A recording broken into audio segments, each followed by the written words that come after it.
Welcome to the rollout. Hi, welcome. It is a crazy day today, isn't it, Crazy Lindsay? day. It's okay, which is why today's theme is off the rails. So, but all tabletop gaming focused, I promise. Yeah.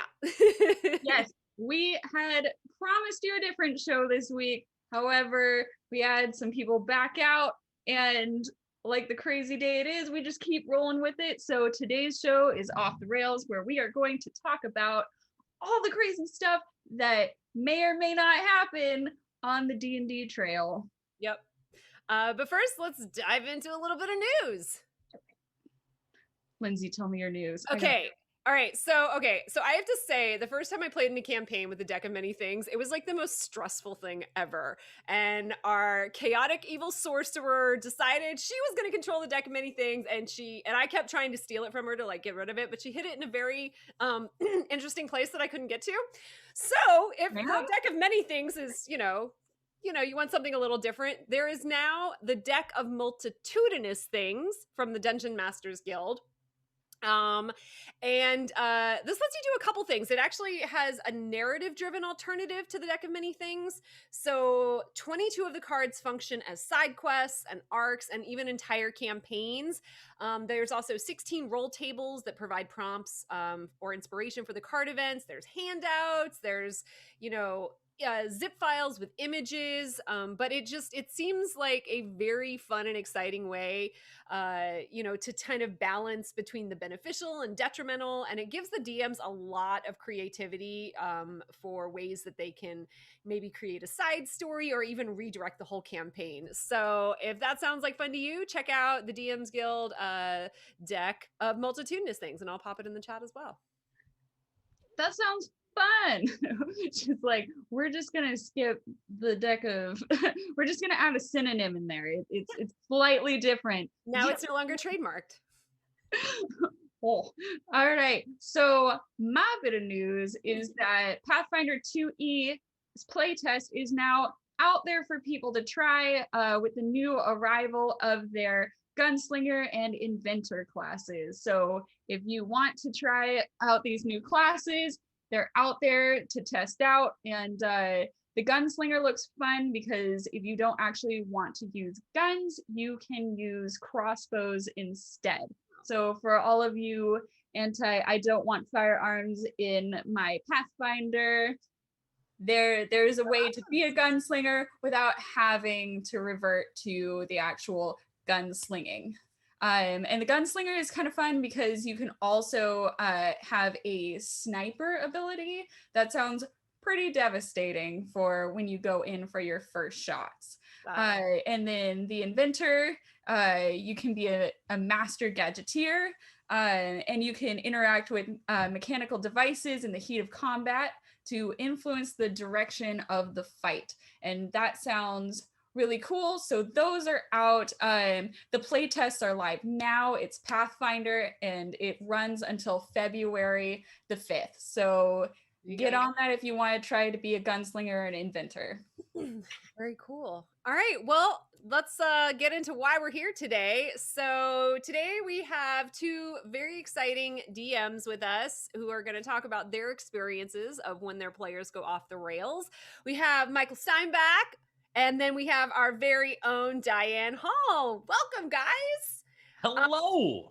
Michael, well, for both of you, obviously, but Michael, how about you introduce yourself? Tell us a little bit about you and your podcast. And excellent. I'm happy to be here. Thanks for inviting me.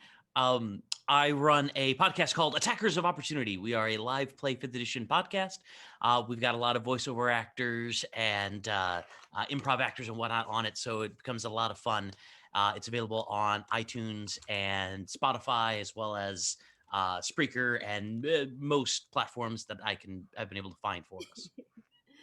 Very cool. We're having a lot of fun. It's all homebrew stuff. It's a whole world that I created for them, and the players are having a lot of fun with it. Awesome. And Diane, for people who are not familiar with who Diane is, tell us who you are. Hey everyone, my name's Diane Hall. You can find me on the internet at The Pretty DM, mostly Instagram, sometimes Twitter. And here on Fable 42, Mondays, Wednesdays, some Fridays, and Saturdays in Basically all the various days. campaigns. Basically every day that you can watch content on Fable 42, you're probably going to see my face. Well, you know, I try at least. And then they tell me no. Awesome. Okay, so let's just dive right into it. I mean, this is a big question to unpack, but also because both of you do work in homebrew worlds as well.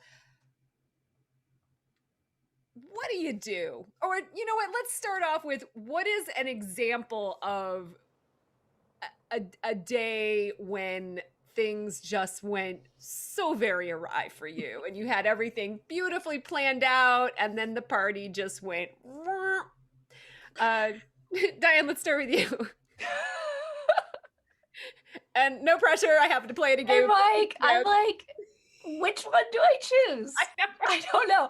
Let's go with Lindsay's guilty. I want to hear where Lindsay derailed your game. Let's go with Legends of Shoggoth episode 1. Wait, episode 1. So you're talking very start of everything. Very start. I mean, we had a session 0, so they had a practice session, which things didn't go awry. They pretty much stayed where they were supposed to do. They were inventive in how they overcame the obstacle I gave them, but they didn't go off the rails. Episode 1 did go off the rails. They were in the really fancy part of my main city. It's floating above the main city, so guards everywhere. And Lindsay's character, Mata, along with Liz's character, Daffodil, the Possum Folk Bard, snuck into back alleys, found some sewer grates, and went down into them, which is where we get the term fun holes, because they were making holes in fences to get to the back alleys. I had not planned this at all. I was like, oh, sewer system. Okay, let's figure that out right now. and obviously, like, you know, I wanted to put boundaries, but not like railroad them, right? I mean, literally let them go off the rails, but still reel it in a little bit. But, you know, it ended up being fine, but it was definitely a moment where I was just like, and everyone had split up, and I'm like, okay, gotta get everyone back together. Right. Well, it's like first episode, what's happening? The rest of the party left, and like, we're little people, like, she's a possum folk, I'm a gnome, and like everyone else just left, and we're just like, does no one remember that, like, the 2 sneaky ones were just left alone to their own devices? But it blessed us with the fun joke of fun holes, and it bonded Mata and Daffodil, so now they have a great bond. And we're, you know, almost 12 episodes in now, and that bond has grown. But they now have kept a tight leash on Daffodil and Mata in other places, the rest of the party. So it's fun. It's created a fun dynamic, but I was a little panicky at the time. Michael, what about you? What's a good example you have? I remember, I like to play with zeros. So in 5th edition, some people will have a dump stat, they'll get a -1, and if they roll a 1, they end up with effectively a 0. And that's what I really like to play around with and give the players just random assorted things when that happens. So some players were looking for a Temple of Balinor, and they were looking through town records to see if they could find where it was in the area. And one of the players rolled a history check, and it was his dump stat, and he effectively rolled a 0. And so I started making up this, you find this story about a mad monger who was this metal worker who dealt with rare and unusual metals. And I made up this whole story just to kind of flavor the world. And one of the players was in the bathroom when the 0 was rolled and came back when this story about this mad monger was being told. So he then convinces everyone else who knew it was a 0 that we should follow up on that we should research that thing. So the whole session turned into them running around town trying to find clues about this mad monger, and I ended up having to pull stuff left, right, and just completely out of nowhere. They ended up getting being radioactively poisoned at one point because of the weird metals that the mad monger had been working with, and then they had to find clerics to, and it turned into this whole like sort of resource drain as they're investigating the town. They didn't quite find everything, but it ended up being this random story. And at the end, the player that had been in the bathroom, his face when everybody told him, no, that was all off of a zero. He was just floored. They actually, that play group actually said that was one of the better sessions that they ever had with me. So That's excellent. So you're not advocating for people to get the shiwi, right? Go to the bathroom, disappear for a while, come back, you get an awesome story out of it. yeah, if a person goes to the bathroom, someone needs to fill them in on bad rolls. I feel like.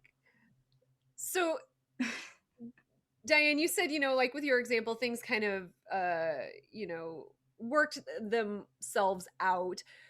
But, when that does happen, I mean, what are ways that as a DM you can, like you said, allow the creativity and the bonding, but still kind of steer it back to where it needs to go to progress the story and the group as a whole?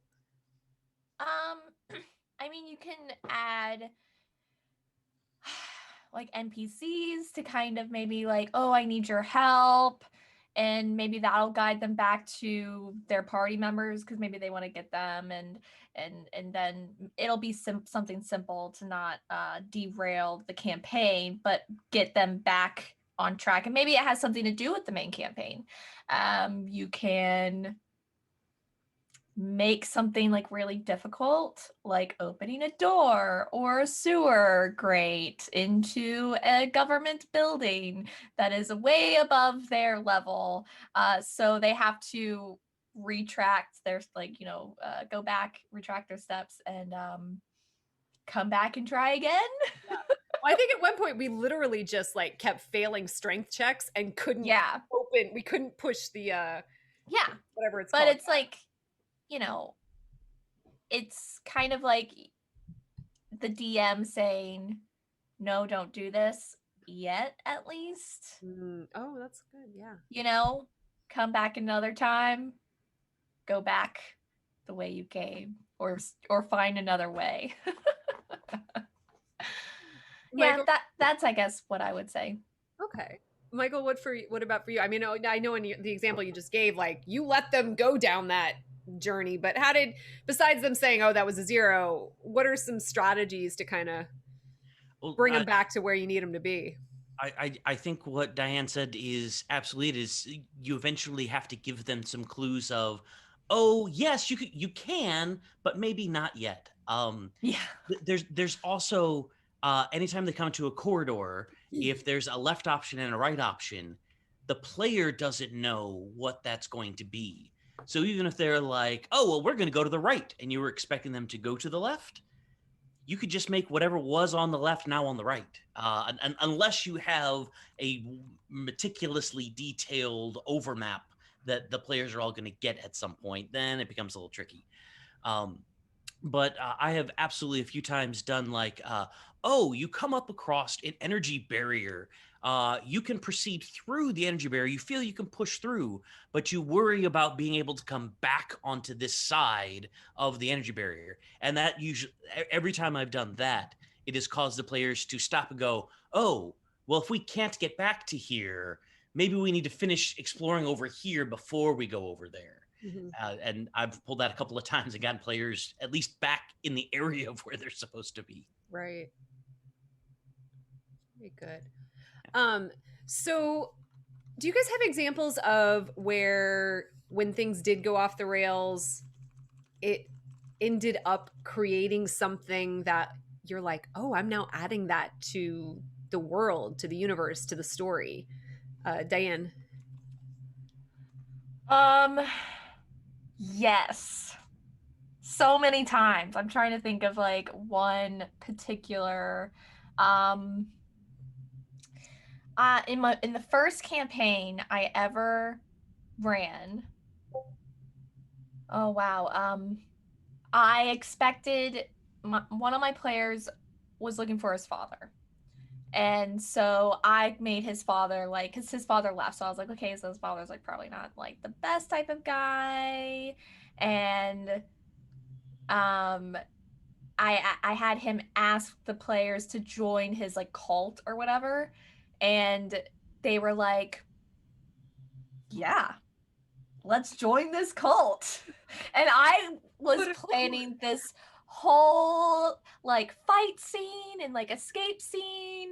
And they were like, no, let's join the cult. And I was like, oh, okay. So then they literally, it turned from like a classic, like high fantasy hero story to a slightly evil campaign of them running a cult. And then eventually taking the cult leader down, which was his father, and becoming the cult leaders. And then one of them ascended at the very end of the campaign. It was crazy. But yeah, so that totally flipped my campaign around 180. But it was awesome. They still talk about it to this day. And that was 3 years ago. So Awesome. yeah. Michael, what about you? I had a campaign I ran several years ago, and the first few levels I'd been building up this sort of background bad guy who was like the local leader of the cult of Asmodeus. And in the little backstories that everybody had, two of the players actually like were employed, got coin from that guy in his public guise. They get to kind of the end of the first beat, and they meet up with the guy, and the guy says, oh, well, you did get into a little bit of trouble in the city here, but I can use my influence to help take care of that. What do you say? Do we have a deal? And one of the players said, oh, absolutely, and reached out and shook the hand. And it's like, okay, I now have a hook into this character. I didn't anticipate everybody or anybody really taking that deal, because I thought I'd thrown out enough to make everybody nervous around him. Apparently not that player. So it ended up with when they confronted him with the evidence and, okay, now we're gonna do battle and take out the guy. He called in. It allowed me to call in that marker and make the player that had made the deal have to help him get out of the room that the party had tried to trap him in.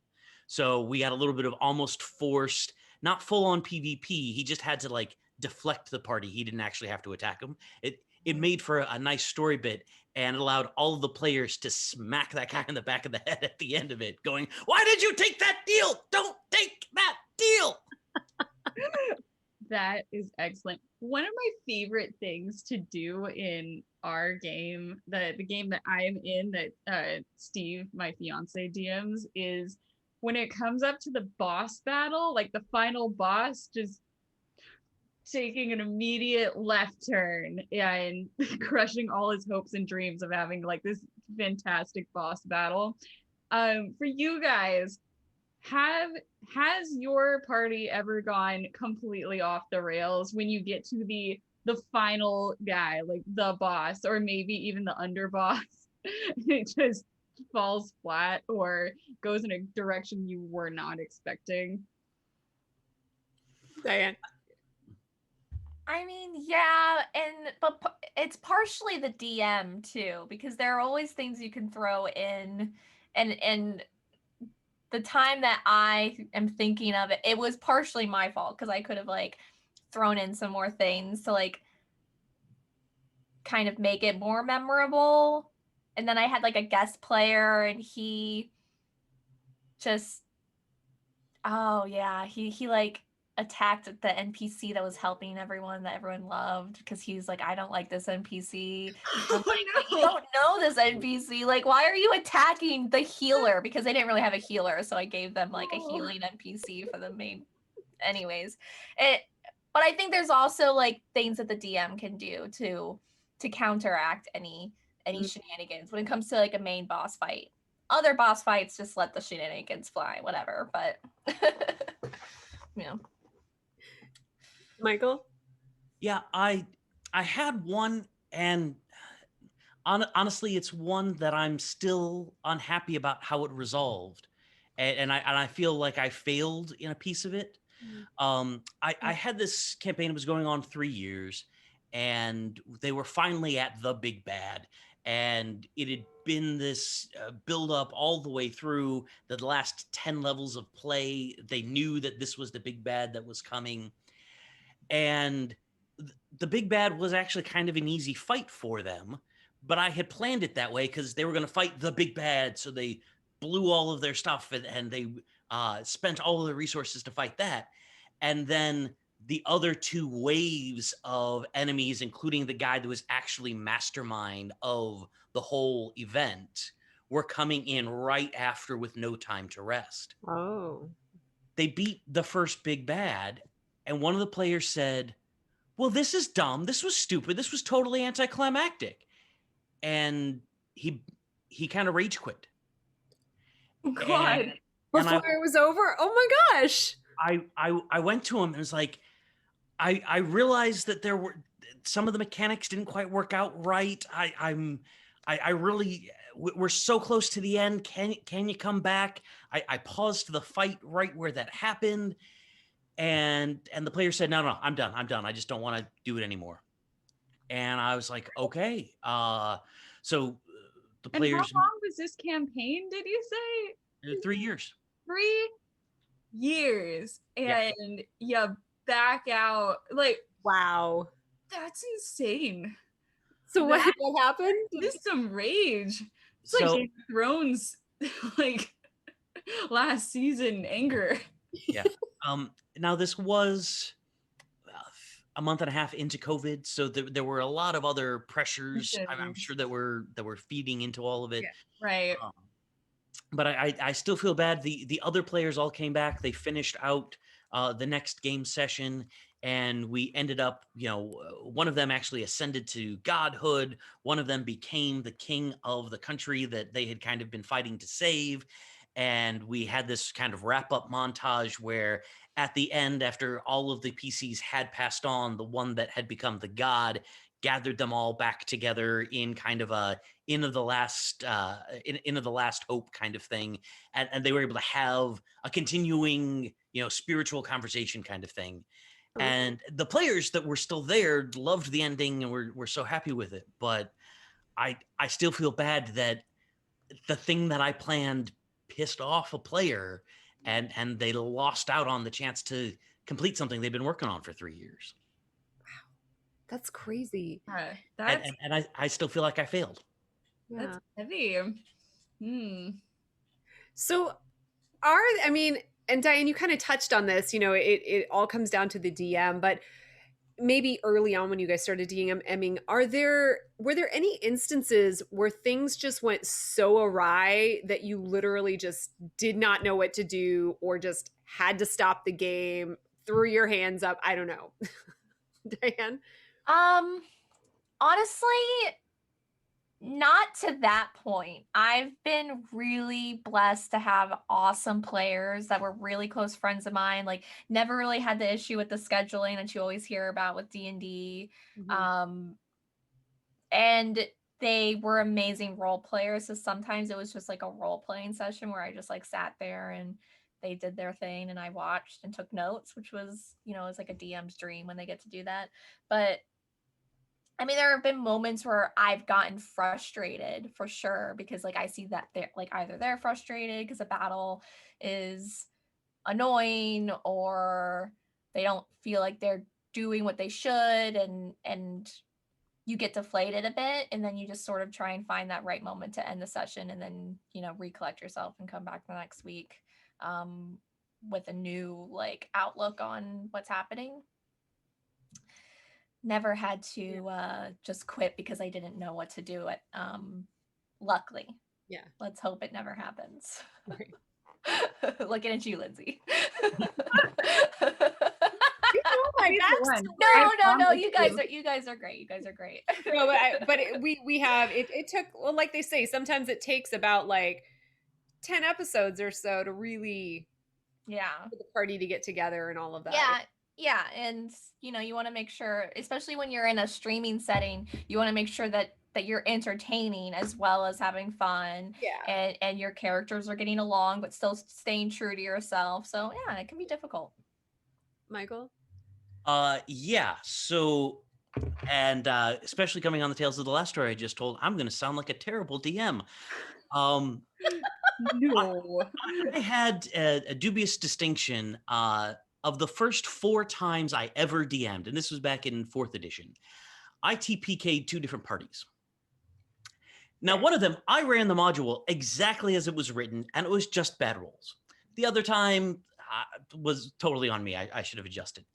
But in the coming at it going, okay, we're only a couple of sessions in, and how did this? I ended up having the players being taken prisoner. And then in one of the cases, Elminster teleported another PC in to help them break out of the chains, and then they had their escape montage kind of event. So it was able to adjust, but both of them were at the end of the session going, "What the heck do I do now?" Because the players should be dead. Well, let's try this. And yeah, it happens sometimes that things just go awry. Yeah. I mean, yeah. That I that was a short one. I'm sorry, but no, yeah. no. I'm thinking on it. I'm like, I like that you feel bad about TBK, and I feel like with Steve, that's his main goal. He's just like, all right, it's time to kill y'all. Yeah. Today is the day. Today And is the day. I think that absolutely can happen. And there's I remember they used to do it with 4th edition. They were assault layers, I think they were called, where the goal truly was for the DM to try to kill the PCs. And if you're playing that, great. But when you're casually gaming and I want to have an interactive story, killing people kind of puts a kibosh on the storytelling. Nah. well, that was kind of like because Sorry. our adventures in Middle Earth, we lost a player the second game, and then we lost another player. It was either the third game or the fourth game, and all of us were just like, "What? This is really hard. What do we do?" And it's like we love those characters. I mean, obviously they re-rolled and we've adjusted and moved forward, and it's become part of the story a little bit. But yeah, when you get those, especially early on in a campaign, you're like, man, shit just got real.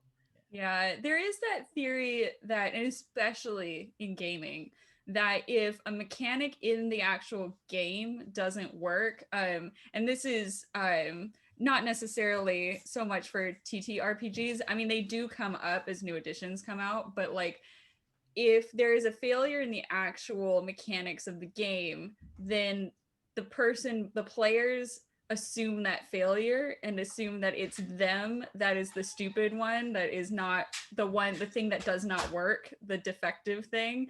And that can have a very adverse effect to the people that you're playing with if they think they're the ones that are not necessarily playing it right. Mm-hmm. But I also sometimes they're not. I have sometimes okay. There have been times how do you remedy that, Michael? I mean, like, because you both have given examples of like, oh, I spirited in an NPC to help them, or I gave them a healer. Like, if you have that situation, like, what do you do? So I've done it a couple of times. There was one guy that I ran for a while, and he did not focus on mechanically optimizing, like not even just the, am I taking this feat or that feat to gain this extra little bit of power? But it's like, I'm a strength-based fighter and I have a +1 on my strength, but I really like running up and attacking things all the time. Like he did not go with mechanics at all. And it caused his power level to be way under the rest of the party. And it made encounters really swingy. So I had to work with him and kind of talk about just kind of teaching him the basic mechanics of the game, right. Even though now by that point where it really became obvious, we were level 5, level 6, and he just he hadn't focused on that. Hadn't played the role. That's usually where I find in games that I played where people don't commit to the class that they have decided to be. And you kind of do heavily depend, well, the party heavily depends, as we all know, on having a variety of classes to, you know, help flesh out the party and to make it a team effort. So that always is a real bummer when people don't understand their roles, much less the mechanics. Diane, how about you? Have you done something like that? I mean, when I first started DMing almost 4 years ago, everyone in my group were brand new, and I was brand new to 5th edition because I had previously played 3rd and 3.5 when I was a kid. So we learned 5th edition together. They learned D&D together, and I learned 5th edition with them. And we're a role play. We were fully into the role play. The mechanics just like came as they came. And even still, that same group, most of them are still in our D&D group, which is on hiatus, but whatever. It's mostly about role play. So like if they know how to play their characters, but we're not concerned with party composition because it's not that necessary in 5th edition that I've noticed. You can kind of you can make it without having a healer, or proper healer, or without having a tank. I mean, obviously having a level party composition is great, but unless if you're building that party together before your session or before your campaign starts, it doesn't make sense that you would have like that perfectly balanced. Like I'm a fighter and I'm a healer and I'm a sneaky one, and then I take all the damage because you're just meeting each other, maybe in a tavern, maybe on the side of the road. I don't know, but we're mostly role play. So like the mechanics are there and we use them and mostly rules as written, and I help my players like as we level up on like if you want to take a feat, like yeah, that feat makes sense, or like maybe no, that feat doesn't make sense. But mostly it's just yeah. Yeah, I mean, learning Let it flow. hard enough. Well, and there's always more to learn. It's like even if you've been playing for years and years and years, it's like I'm going to try a new class now.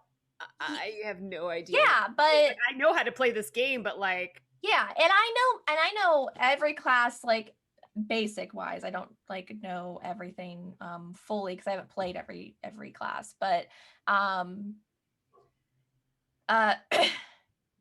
it just I change a lot of rules too on the fly. So yeah. All of my experiences coming to, you know, building characters and doing classes, I mean, I'm relatively a new player. It's basically just stumbling through until you're like, I kind of got it. We're good enough to go through, you know, a 6 or 8 hour game. It's fine. That's where the internet is a wonderful resource. Yeah. I do so much research on my the classes and everything. Yeah. There was something that I believe Michael mentioned something about no. It was Diane. You were mentioning that, you know, coming into COVID, you have to do things on Zoom or some sort of, you know, streaming to play games. And that in itself can be such a trial, especially if you have people that aren't in the same state, if they don't have very good internet for streaming. I mean, we drop players all the time from internet. Our actual the person that was our Zoom host dropped out our last game because of an ice storm in Massachusetts where she lives. So we had to play the rest of the game without her. Has that ever like basically like kind of undercut any of your games? Has that derailed your game, losing people or bad connections, like, and how and you deal with just playing just playing online in general derailed, because when COVID happened and we moved to playing online, we immediately got on Roll20 and the players just, you know, a world opens up. It's like all the bells and whistles, like, oh, I can draw on the map now. I can move my tokens just like I move the minis. And oh, there's a chat too, so I don't have to interrupt the dialogue when the DM is doing all the things. And I noticed that they were not paying attention. Their attention was derailed, if you will. And I was like spending hours making maps on Dungeon Painter that you can get on Steam. Oh. It's a rabbit hole and I don't recommend it.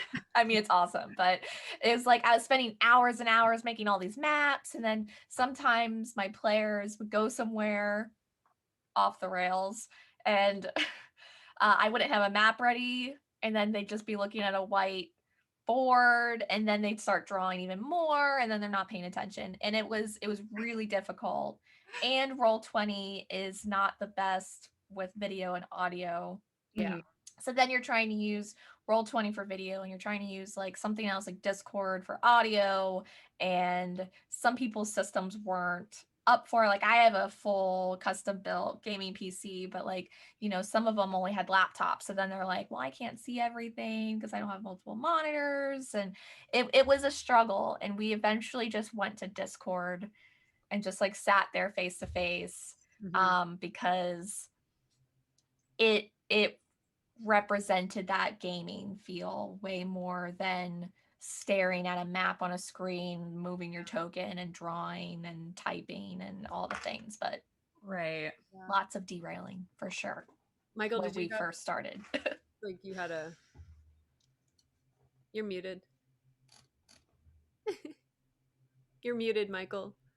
What are you? There you go. I apologize. There he is. There had been a dog that had started to bark in the distance, and I was trying to not get that on the audio. I apologize. I had near the beginning of COVID, I started playing a game that actually my friend Heath is running. Lindsay, I know that you know Heath. And his internet was terrible, and it caused a lot of frustration in the rest of the player base. That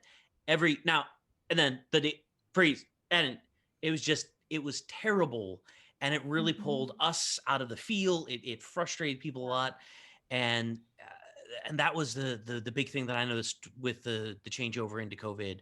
But Dan, I'm right there with you. The audio and video on Roll20, I never use that. It's Discord or Zoom. Yeah, my home games, it's Roll20 and Zoom. Yeah. Or just Zoom, yeah. Well, and that's interesting because early on in COVID, like LA's internet was just abysmal. They couldn't keep up with it, and that makes sense. All of a sudden, like, everyone's on the internet all the time. I don't think anybody was prepared. I mean, but things have gotten better. I mean, and so that's a good question, like how things were at the beginning and how you guys have, again, gotten things back on the rails to where we are now, 9-10 months later, where we've now been playing online for almost a year. So Diane, you mentioned like now you're just doing straight up theater of the mind with your home games. Oh no, I have a battle cam. You have battle cams now and everything? Yeah. Okay. And what have you felt has worked best? Is it the videos with the battle cams? Yeah. Not just staring. Yeah, because it it's just like, when we use Vorpal, it represents you sitting at a table with your friends the most, because you see the minis, you're moving I move the minis for them, you see the things on the battle map, or you can integrate the music, and then because I always had music, and so it was Discord. I tried Vorpal, but like Michael said, some of my players have really, really, really, really crappy internet, and it just was too much for them. So kept it simple with just Discord, and it worked. It's not the same, obviously, if you're used to sitting around a table with your friends and like joking and eating pizza and all the things. It's not the same, but it was the closest, and I tried to mimic it with Roll20, and I just couldn't. Yeah. It's too many things. It was too distracting, Yeah. But with the chat, how have your games progressed? You're muted again. No, I didn't hear what the question was. Oh no, how have things progressed for you over the past almost year to get things online wise, to get them back to how they're functioning? And Fair enough. And Genevieve, it looked like you were going to say something. Oh yeah. Oh no, I was just going to put in there that like with the chat, like I understand that it can get really annoying. So we actually have sort of unspoken rules that my sister and I are in the same game. So and we're both Tabaxi sisters in the game, and we speak Thieves' Cant. Cute. So we are allowed to use the chat or text messaging to Thieves' Cant to one another. Yeah. Since it's Mhm. mostly visual signals and stuff, the visual and hand signals. So that kind of, and then like you can use the chat to post, you know, your initiative or Yeah, whatever. and that was nice. That was And nice. so that Yeah. that makes it helpful. But like if people are Constantly. just about stuff that did the issue was because it was not about the game. I said Right. if it was a side conversation, you wanted to just be like, hey, I'm gonna do this and this involves you, like, is that cool? But it was just nonsense. And that's why I Right. was like, DM hammer down, cleaver chop that away. It just sounds so noisy. Like that's a lot of excess that you don't have to deal with. Like I do think that having like rules with all these, again, as you said, there's bells and whistles, that you have the digital dice and all that, like just to kind of like lay down and be like, this is what these are going to be used for. Yeah. It's a lot of stimuli online. Yeah. Yeah, it is.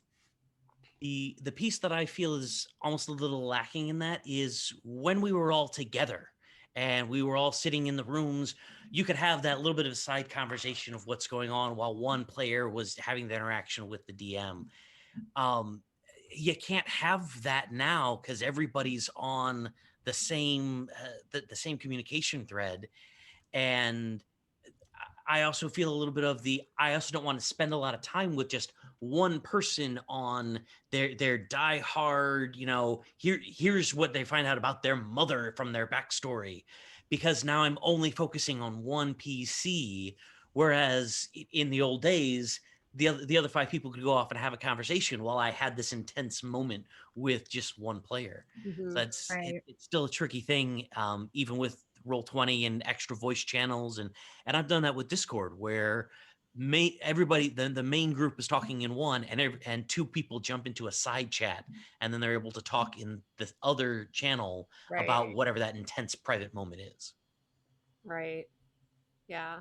Right. Because things like things like that are fun and interesting when you're, again, as you said, in person. But now that we're online, it's almost become like podcast the game. Everybody has got to have like the correct online etiquette on, like, you wait for people to be finished and then you can take your turn. And because again, like on Zoom, if you have it like set to, you know, the speaker, then that's the main, you know, view that you get unless you have it on the battle cam.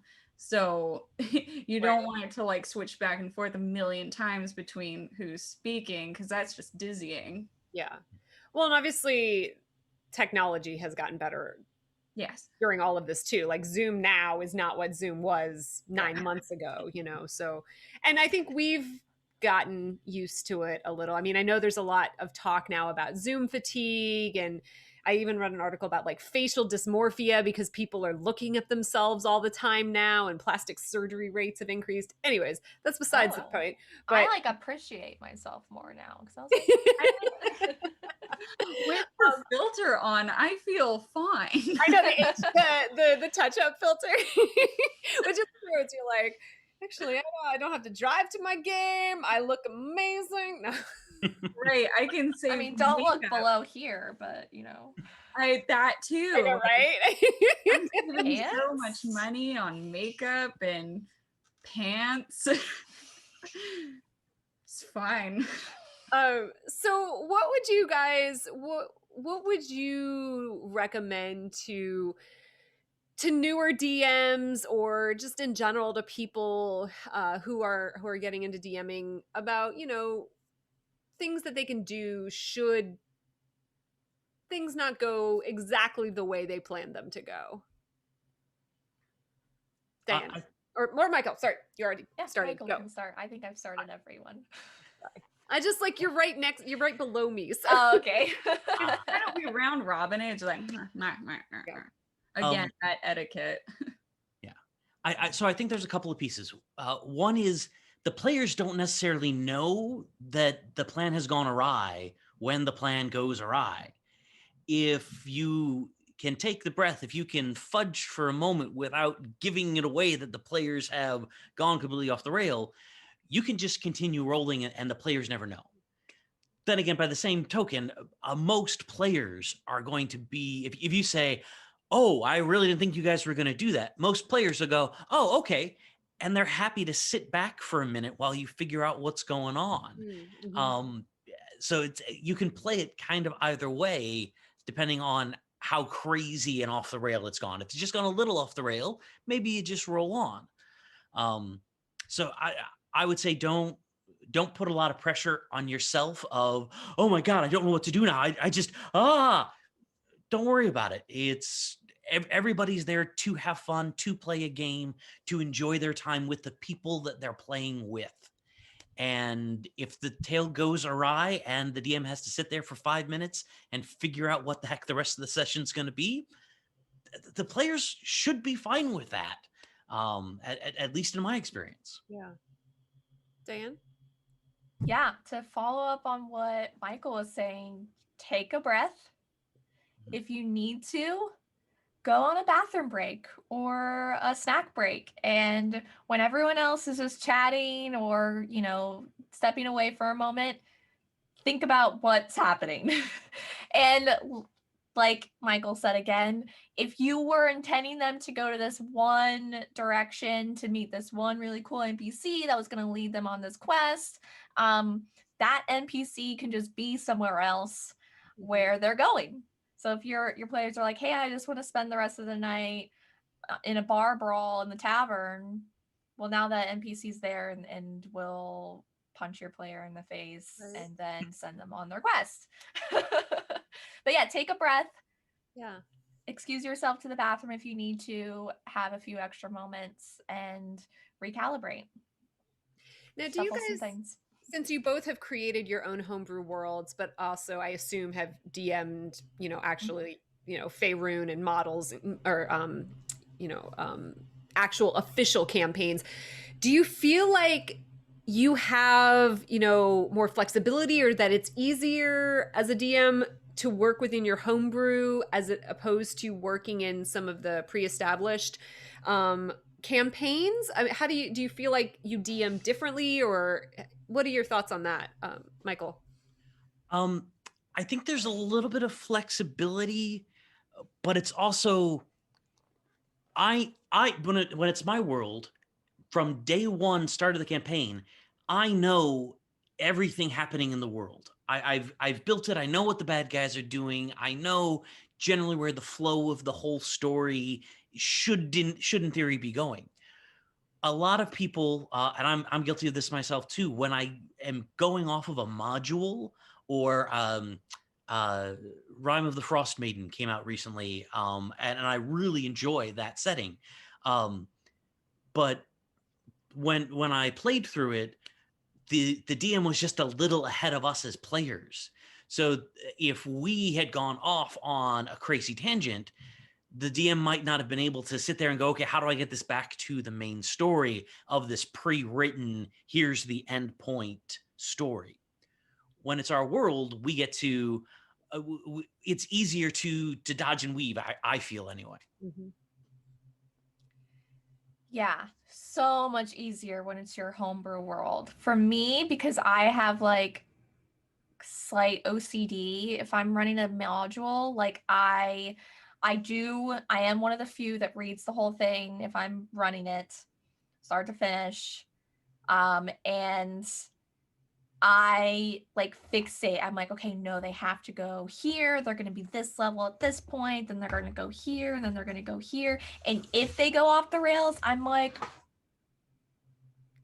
now I don't know what to do because that's not in the book.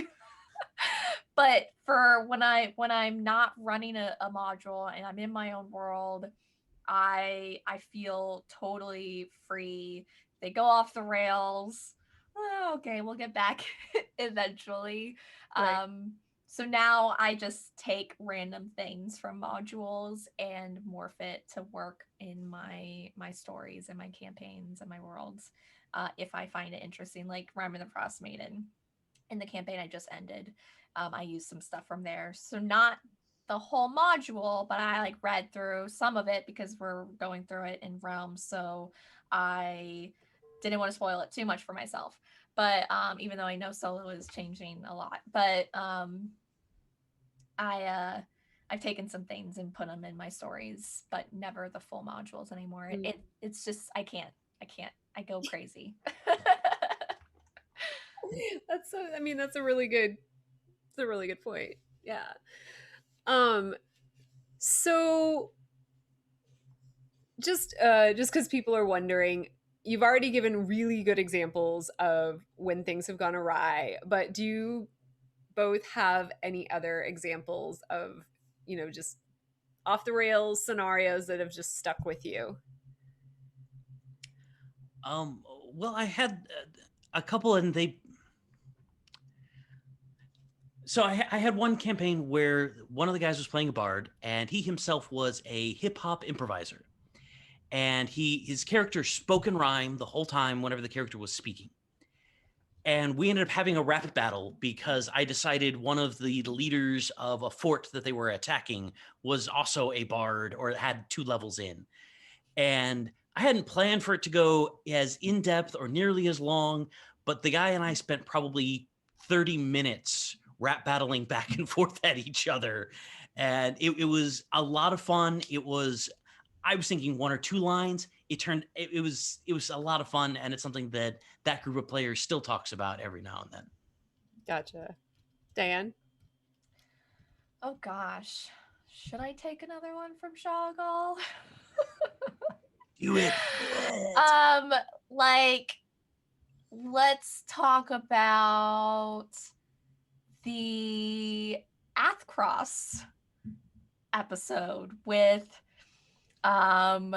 Jinx and Daffodil running around the city at night and ending up in a fountain because Jinx flirted with a bartender and he flirted back, and she didn't know how And to she almost take that. tried And to she kill herself. almost died. Or she tried to potentially die. Yeah, Daffodil. It was Yeah. and she tried to parkour and she fell on her face. It was Alcohol was involved. alcohol was involved. She was like spying on the bartender while he was talking to Mata. It was hilarious. They planned to meet and she ran away. She ran away.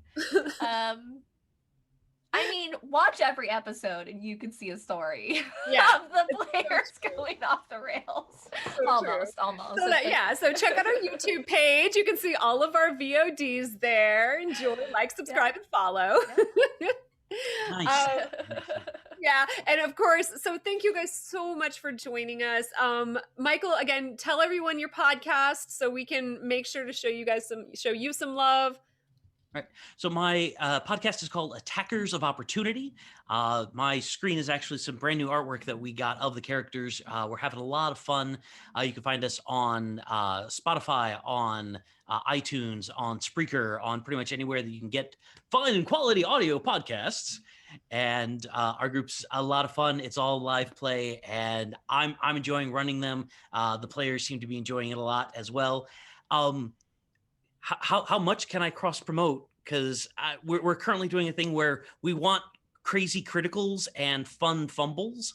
So we're looking for, if people have ideas of, oh, you rolled a crit on the attack and suddenly this extra other thing happens. And we're trying to get people to suggest things to us. Yes. Well, I assume they can reach out to you on social media then, right? Absolutely. We're on Instagram at Attackers of Opportunity. You can find us on Facebook at Attackers of Opportunity. You can also find me on Instagram at Mr. Fifth Ed with underscores between the Mr. and the Ed. And I'd love any suggestions people have. And we're happy, of course, if you tell us what social media you want us to shout out on the show with your idea. We're happy to do that too. And Diane? As always, you can find me on Instagram and Twitter at the Pretty DM. You can find me here in 30 minutes. Playing Keewin, the cleric, the Fearbold cleric for Realms of Ukador Season 2. You can find me here on Friday playing in the new tabletop RPG Monster of the Week game that we have going. Very excited about that. DM'd by Jason Russell of Critical Dice. You can find me here on Saturday for Vault 42. And then Monday for all the off the rails Legends of Shoggoth. Awesome. Genevieve, raffle? Oh my gosh. So obviously we're going to have the most complicated code for raffle. So type in raffle in the chat is the guest password of Twitch. So type in raffle in the chat and stay to the beginnings. I almost said the end, but please also stay to the end. Stay till the end. But Yes, please. stay till the end too. Yes, please. Stay to the beginnings of the Realms of Ukador to find out who's the winner, and then stay to the end of the Realms of Ukador to watch an amazing show. Wink, wink, nudge, nudge, shameless plug. Raffle in the chat. Yay. All right. Well, thank you guys so much for joining us. Next week, we are going to have another great show. We are going to have Elizabeth and Kirk from the Charismatic Voice talking about how they're actually using their D&D campaign to create the story for a series of fantasy novels that he is writing. So yeah, make sure you come back next week for that and check out our website for our entire calendar of events. Yes, and please check us out on YouTube. We're there. All of our shows, our entire back catalog for the year 2020. Yes. All right. Bye, All right. guys. Thank you so much. Bye, guys.